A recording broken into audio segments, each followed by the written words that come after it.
Okay, so a quick announcement before we dive into JCMS stuff. If you are the person in your community who is working on grants, we sent out a ton of information about grant applications recently. If you are planning on applying for either of the supplemental grants, the JS grant or the Second Opportunity EB grant, first reminder is those are due December 2nd. The second reminder is those grants only are for 6 months. They will be for January through June. So if you're interested in those, you're working on those, planning on those, just a couple of reminders. All right. Let me see if I can successfully share my screen.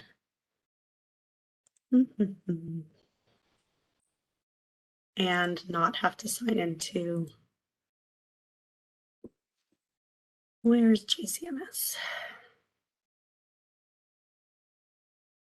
Sorry guys, it's open on my computer. It just won't show up to share.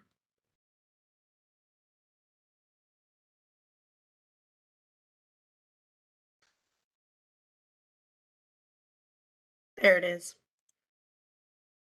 All right. Can you guys see the JCMS? Okay. This is all going to be fake cases that you're looking at. These aren't real cases, so I'm not showing you any agency's information. A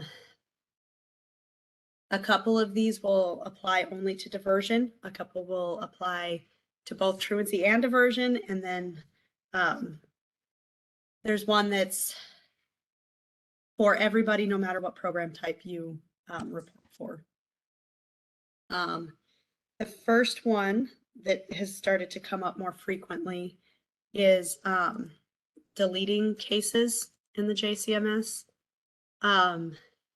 Truancy programs, if you are wanting a case deleted out of the system, you'll need to email me the client ID number. So that's right here. The county, if you report for multiple counties, let me know the county. If you just report for one, I'll know which county it is. And then let me know the reason for the deletion. Acceptable reasons are duplicate youth, wrong program type, like if you click truancy but you meant diversion, or the youth was entered into the system and they were never ever supposed to be, like they weren't in your program at all, they just accidentally got put in. If a youth is referred to you but never enrolls, you should still put them in as a referral and then find the discharge reason, you know, withdrew, refused, whatever, because we do track all referrals. It's been years since we've had this happen, but we did once have a program ask us to delete all their unsuccessful cases. Please don't do that. We need all of the cases, successful or unsuccessful, for a complete evaluation. Also, even if it's been 10 years since you've worked with them, don't delete out the old cases. It's a longitudinal data set. We need years in there. So if you have questions about it, you can always email me. Diversion cases.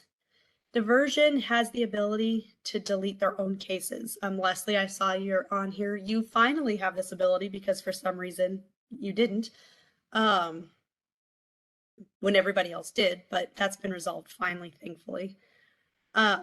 So if you have a case in diversion and you're like, oops, duplicate case, it says delete case. That's wording from when we used to have the different cases like this one has. You click the button, it'll pop up a nice warning to let you know, hey, you click delete. Are you sure you want to? Hit confirm and the case is gone. It will delete it from your end, but it doesn't delete it from our end. We can still always see those cases. There's just a column that says delete, yes or no. We do look at that from time to time. And if somebody is going in and deleting cases left and right, we're going to reach out and ask you why, just so you know. Everybody has the ability to delete tabs. So if you're going along, you're entering in, and you've entered one too many, like you only needed a father and a mother, and then you hit the button again. I find this happens most frequently when the JCMS is running slightly slower and you click the button twice. If you leave this one open with nothing in it, and this one doesn't have any required variables, but on ones that do, like a charges tab, wow, this kid has a lot of charges. This is going to come back against you as you're missing data. So if you have one that's open that doesn't need to be open, just click, every one of these tabs has a delete button. So you can just click delete. If there's nothing in the tab, it'll just disappear. Again, we see that on our end as it was there and now it's not. If you have something in there and you hit delete, it's gonna let you know, hey, there's stuff here.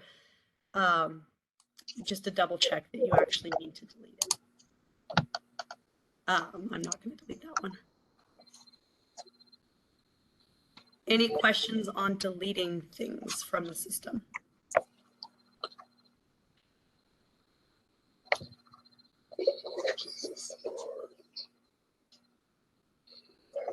All right.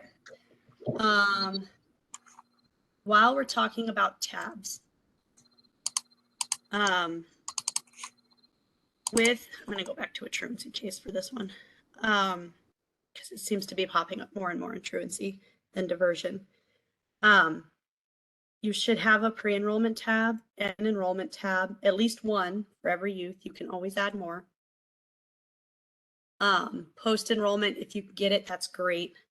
But do you see here how there's nothing, like you actually have to click the button to get the stuff to come up. So if you have scores, assessments, and you need to go in and enter one, you need to click add score or the fields aren't going to come up. If your program is using assessments, but for some reason the youth has not been assessed, either they were referred and left before you could fill it out, or they just flat out refuse the assessment. It happens. Youth can, they can refuse. You can't necessarily force them. Please go in and add a score and then mark no or refused so that we know you tried. It just didn't happen. You don't have to do that with post-enrollment because there's no way to mark in here, like I tried and I couldn't get it. We communicate enough with you guys. I know which of you are struggling to get post-enrollment. With diversion, it's the same thing. You need to make sure you're clicking, see if I can find one that's empty. Click the button to get the information to come up. Some of the information in the tabs is necessary for an evaluation of programs, and would be beneficial for you as well to have. But if you're not entering it in, if you're not clicking the add button and then putting it in, it's not going to show up on your reports. It's not going to show up on our reports. And if you're utilizing the missing data reports that Kevin sends out once a quarter, if you don't click add, it's not going to show up at all. So if you're going through and you're like, wow, I don't have a scores tab on my Excel sheet, it's because you don't have any scores entered at all. Like you've never clicked add score. Does that make sense? I think that's one of the more confusing things about the missing data reports. Yeah, Aaron, I'll just jump in. If you don't ever go to charges and you don't ever add charges, then it's never going to show up as your charges are missing from the missing data reports because you never clicked on it. So it could look like you have all of your data done, you don't have any data missing, but really you have a bunch missing because you never entered anything in your tabs.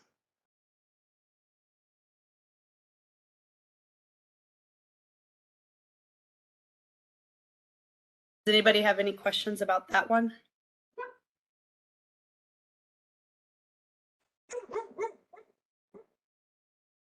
Sorry, I don't know.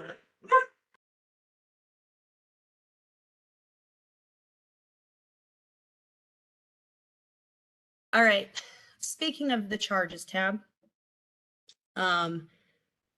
there have been some charges, some youth that are coming up showing no charges being entered in. So just a reminder, you need to put in an offense date when you enter a charge. It'll automatically, apparently this kid's 22, yay test cases. When you start entering in the statute, if you know the number, you can type it in. If you're going based off the name, I'm going to do assault for this one. When this menu pops up, you have to pick from this menu. You can't just leave it as assault and call it good. It won't stay in the system. You have to come in, you have to click it. It needs to turn green. It will populate across to the charge for most cases. There's a couple of traffic ones. They don't connect for some reason. I have a question in regards to that. It's Addison from Cumming County.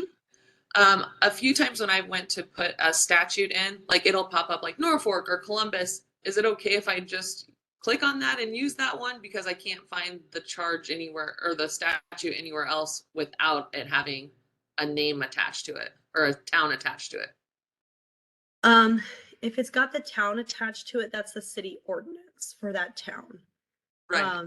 So it would be a little confusing on our end to see one of your kids with like a Columbus charge.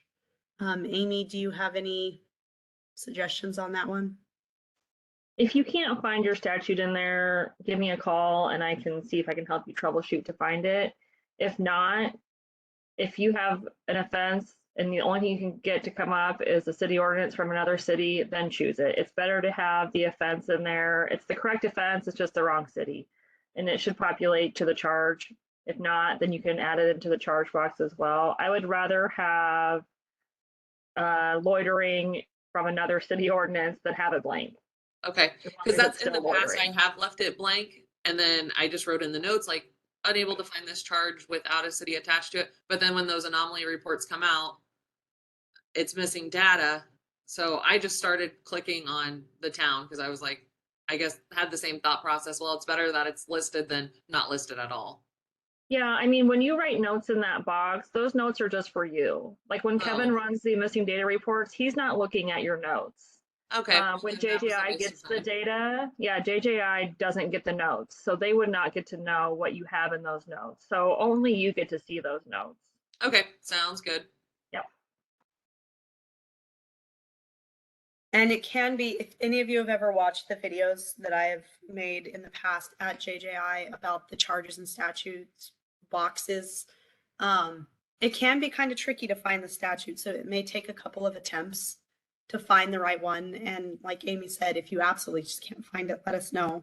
The best example I have for that is most of us say possession when it comes to marijuana, but that won't come up.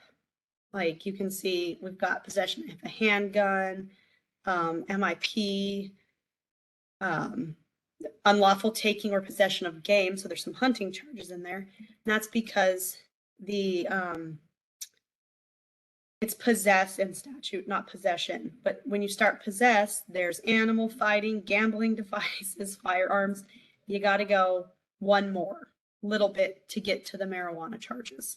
I think that's the one that kind of throws in the loop for a lot of people because it's not like, you know, we say this kid is in for possession of marijuana, not they possessed marijuana. So it's that one I think is probably the most confusing one, but sometimes it just takes typing in a few extra words or just skipping the possession part altogether and just going straight for the word marijuana. So it takes some typing and some playing around to figure out what they are. And if you start getting the same ones over and over and over, it'll be easier for you to find them in the end. Any questions on the charges tab?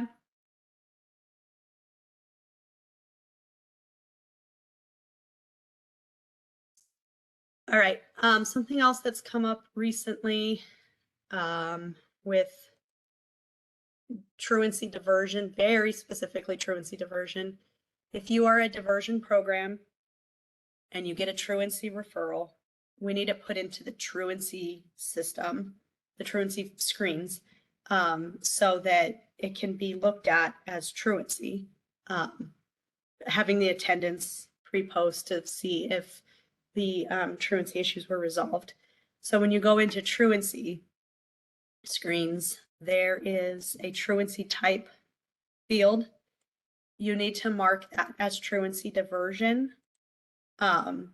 When reports are run looking at kids who are referred to diversion for truancy, any that are marked truancy diversion are gathered in that report. If you don't fill that out or you pick one of the other types, it's not going to come into those reports. There's a little box here with a question mark. It'll tell you what the different ones mean. But if you're getting a diversion case for truancy issues, it would be truancy diversion. Any questions on that? I don't know how many of you here are running truancy diversion programs, but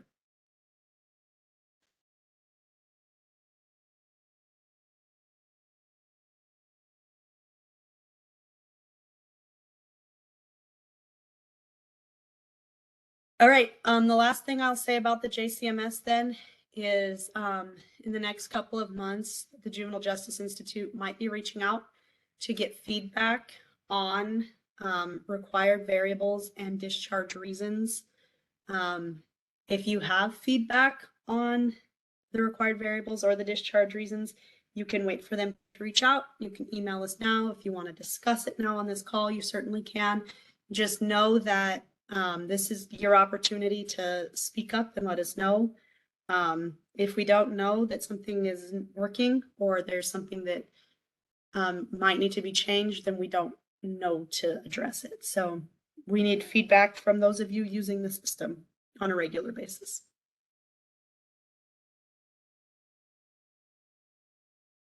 And I'm going to stop sharing. Does anybody have any questions on the JCMS or anything we covered today so far?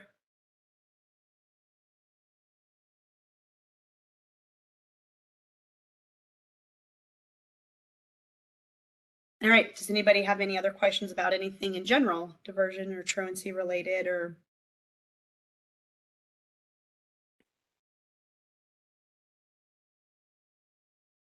Erin, it's Georgia. Mm-hmm. And my numbers in truancy are starting to explode already. And I just wondered if everybody else was seeing that or what was, or is it just us? It's us in Madison and Wayne and Pierce and those counties that I work with as well. It started at the end of last year, and you know, when you look at last year and then add to the beginning of this semester, yes, it's exploding. And when I talk to my principals and admin, they say it's not just our areas either, it's all over the state when they go to their meetings. I think it's all over the country, but here in Omaha, we the same thing happening.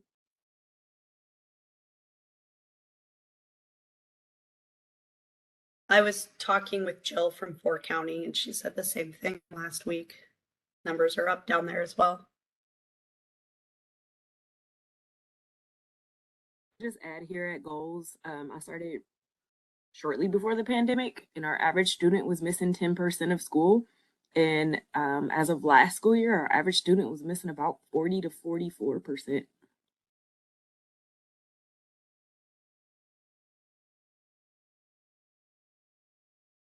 A lot of these kids easily miss 2 days a week, if not 3, you know, half the days. And getting them to care is just, I don't even know. They have such anxiety and stress and panic disorder issues that, I mean, your heart feels for them, but the law says they have to go to school. So, and the schools are losing their mind.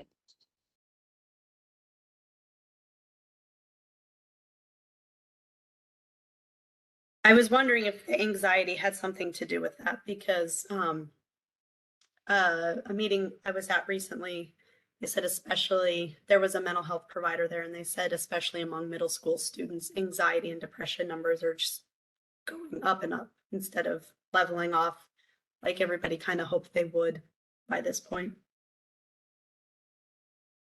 For Burt and Cumming County, we've really, we feel a storm brewing. We haven't really gotten any new referrals this year, a few here and there, but we feel that it's going to hit quick and it's going to be a lot of them coming in at once. And I think what we're seeing is we're just like struggling with the schools being a little bit more proactive and getting us involved at an earlier time frame. I don't know if other counties are seeing that as well, or if you have suggestions for us kind of moving forward with that, that'd be awesome.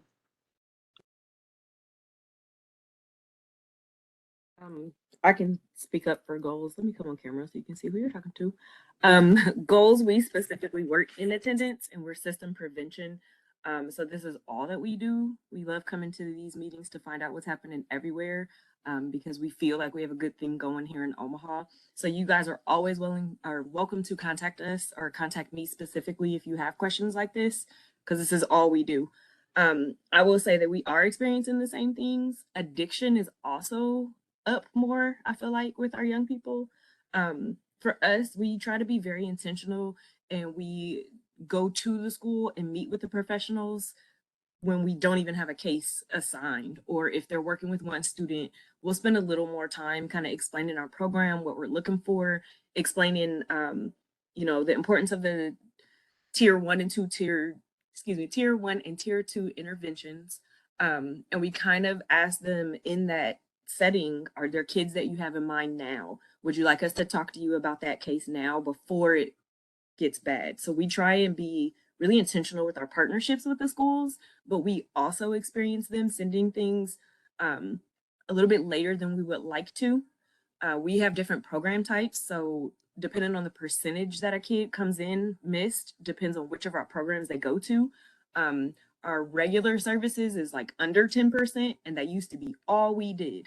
And then the pandemic came, and I'd say probably 90% of our students are in our 90-day outreach program because they've missed at least 10%.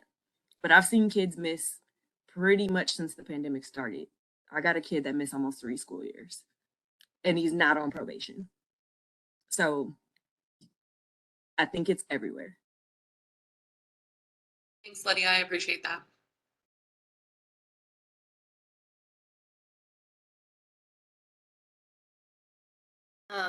And Doug from Buffalo County's put in the chat that their numbers are up drastically as well. And then he said his number of requests for uncontrollable petitions are way up. And then also possession of tobacco, vaping devices, and possession of marijuana less than an ounce has gone up as well. That's what we're seeing here too. And I will also tell you, you know how small my numbers are, Aaron, and I've had 2 girls in diversion have to be hospitalized for suicide in the last month. I'm going to say it's killing me, but it's breaking my heart. I mean, on a personal note, the school my daughter goes to, my middle schooler, they had a kid attempt self-harm during class last week. So another student saw it and reported it, and it was addressed very quickly. But yeah, there's a lot of mental health needs for the students right now. A lot of social media is I'm sorry, but a lot to blame with this. And that's how come we're seeing this go down into the middle school age with the anxieties and depressions and things like that. More of these kids are carrying phones, have access to their friends' advice for how they are feeling. And there's videos every day coming into their phones about other kids self-harming and how they feel about that. And it puts ideas and things in their heads. So we're talking to parents about social media and phone monitoring and things like that, and blocking other kids, and trying to work on that aspect of it too, because the social media is a disease right now.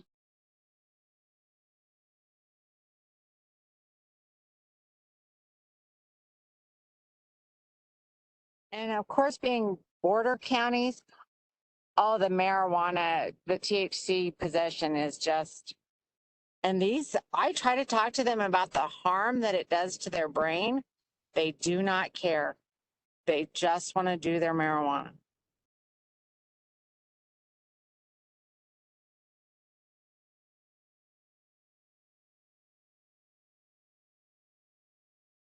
Do you guys suppose the lack of wanting to attend school, this is, I mean,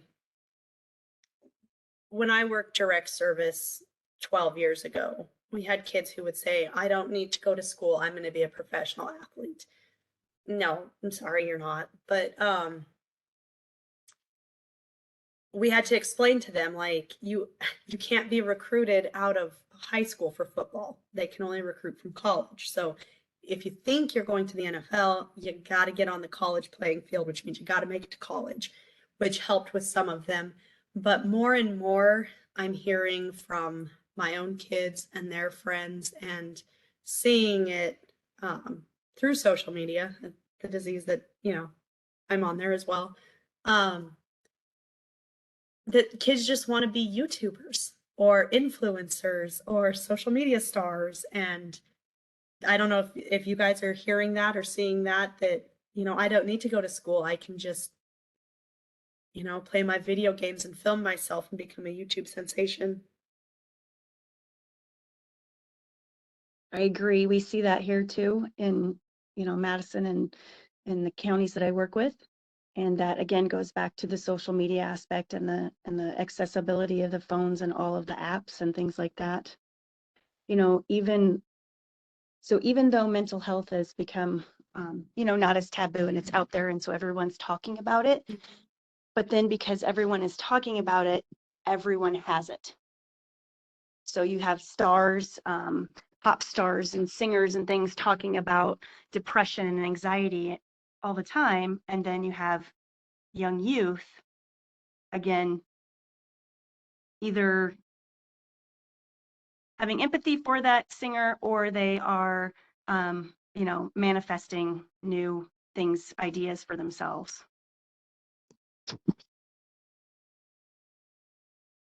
I agree. I feel like if I had a nickel for every time I heard a kid tell me they were going to be a TikToker, including my own children who make TikTok videos, I'd probably be, you know, that billionaire who just won the lottery.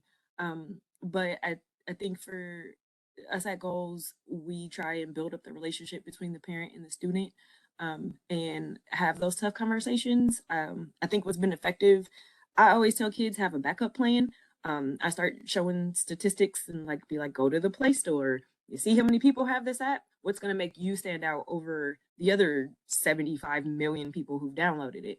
And then what is your content? So if you're going to be a creator, I don't want to discourage kids from what their dreams are, but I want to be realistic. So we always talk about backup plans. We talk about budgeting, and how much money those people actually make. We even look up, you know, how much YouTubers make, what is the criteria for that? So it becomes more of an educational lesson, and they kind of start to see that it's not as easy as they thought it was. I can't promise that this is effective with every young person. This is just what we've been trying and what I try in my own household. I try to get parents to also restrict social media. That is hard. Some parents are way more willing to do it than others, but it's really getting the parents involved in it and making it more of an incentive. But yeah, if I had a nickel for every time a kid told me that, I'd be a multi-billionaire right now.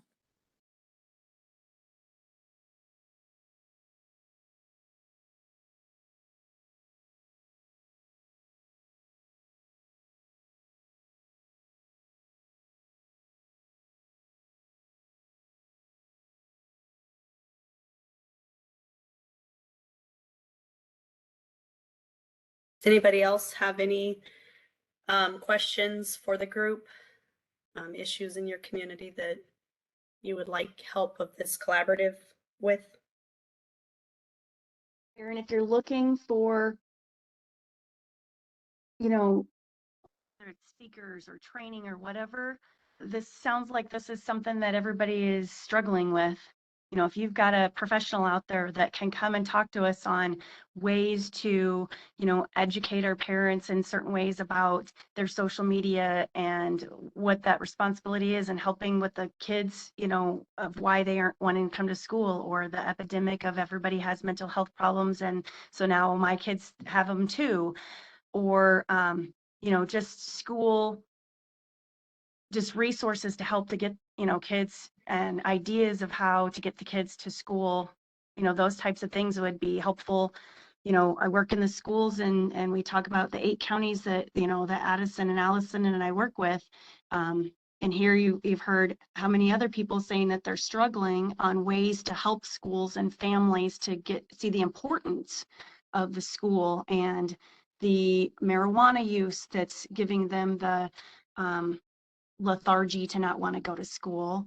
So any types of that, when you're looking at what types of things need training on, or somebody to come in and give ideas, that there's a good one right there of how many people are saying that they're kind of, you know, struggling with coming up with ideas and ways to help their schools and help their families a little bit on what's the proactive way to get them back interested in that school is very important and see the importance of it.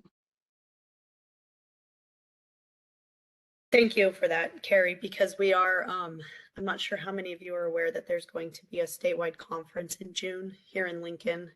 And we are looking for topics, so I wrote that down to make sure that it gets back to the planning committee.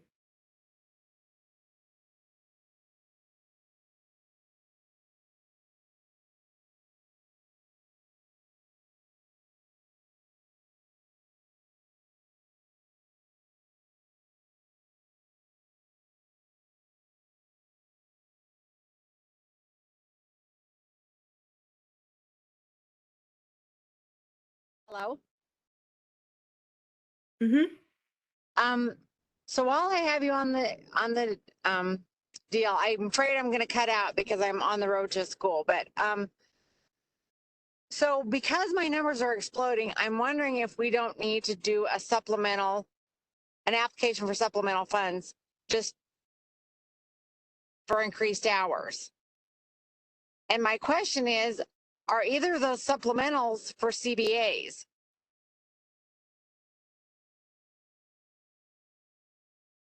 The enhancement supplemental, the EB grant, is part of the CBA. It's unspent funds from CBA. Sorry. So is that the kind of, go ahead. You're eligible for either one. You could apply for either one. Is that the kind of thing that is an appropriate application, is for increased hours because of increased numbers? Yes.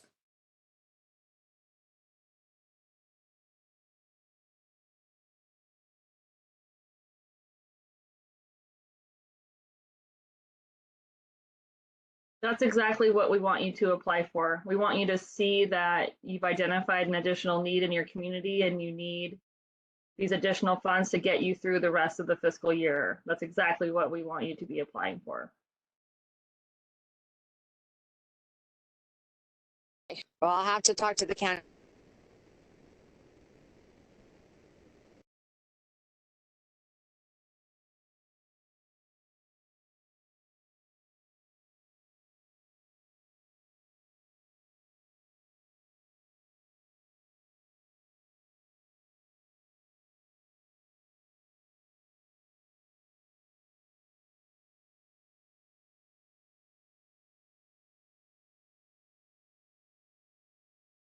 Anybody else with questions or concerns?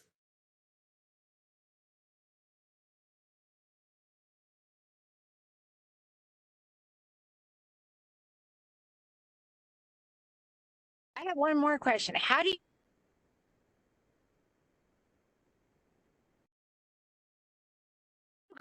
guys reach out to the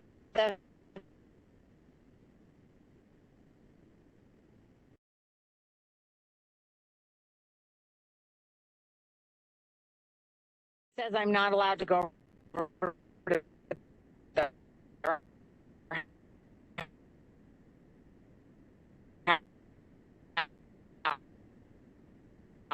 So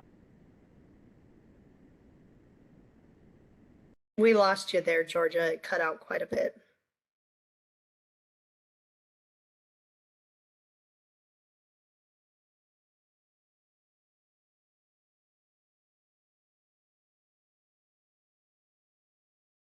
Georgia, do you want to give us a call later when you have some time?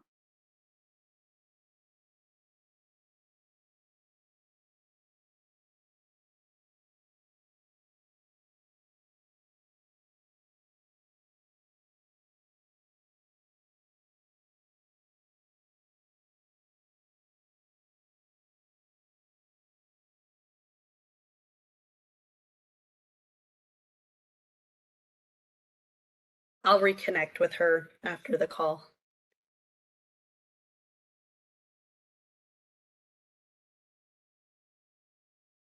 We still have about 20 minutes if anybody else has any other comments, questions, concerns, feedback.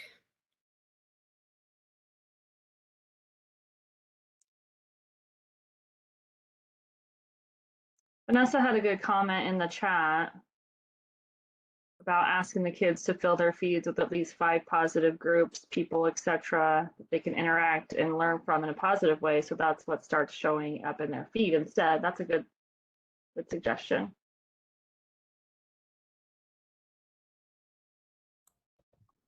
Yeah, we kind of try to flip it for them. I mean, if they're going to use it, they're going to use it, right?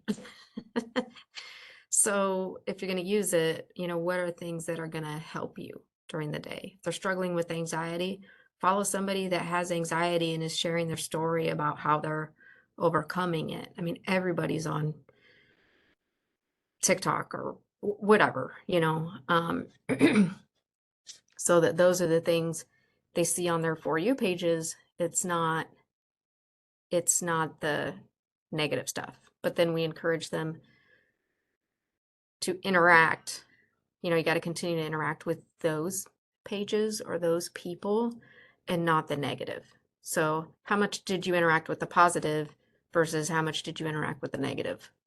Because they're going to use it. So it's just flipping it and finding a way that they can use it better to better serve them.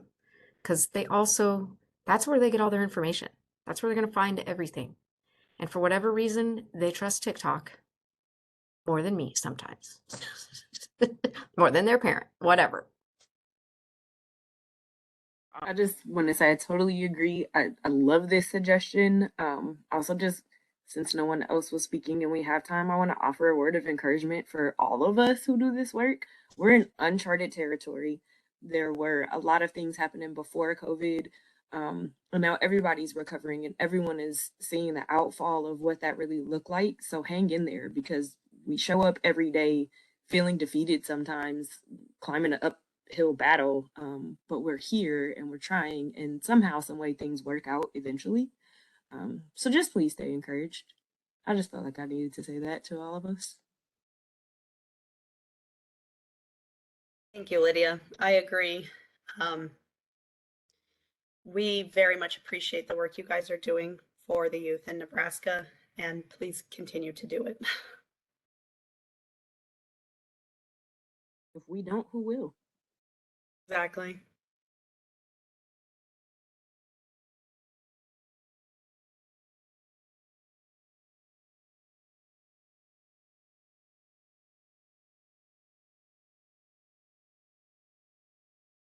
If nobody has anything else, I'll stay on for a few minutes. If you have, again, if you have any feedback on what we went over with the JCMS or the variables in there, the required variables, if you're not comfortable speaking up here, shoot me an email. Or like I said, I'll stay on for a few minutes. And if you have something that you want to ask or discuss that you don't feel comfortable in front of the group, I'll be here for a few more minutes otherwise. Have a good Thursday. Hopefully you're all prepared for the winter weather that's coming our way. No, the western part of the state may already have it, but it's coming. It's almost winter. November in Nebraska. Thank you guys.